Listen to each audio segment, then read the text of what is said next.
Welcome to Math Made Easy with Frida. Today we will be solving the sum of these radicals. Let's get into it.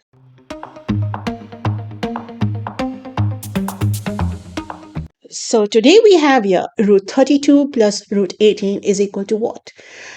Some students may immediately go add it and say, oh, it's equal to root 50. That is not the way we work with radicals. They are different bases. Here 18 and 32 cannot be added.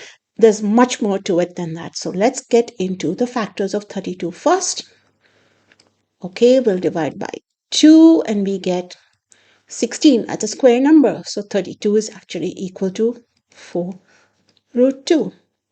Let's work with 18.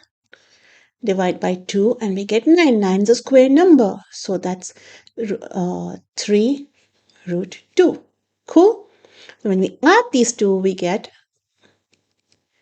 7 root 2. Now addition is possible because they are the same base, 7 root 2. But A, B, C, D, there's no choice here, which shows me it's 7 root 2. So now the best solution is to try to bring the 7 back under the radical sign. How do we bring it back? We may multiply 7 times 7 is equal to 49. All right, so we bring it back. 7 root 2 will be equal to the square root of 49 times 2.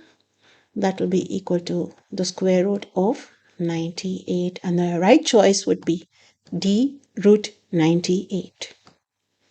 If you enjoyed this video, please give me a thumbs up.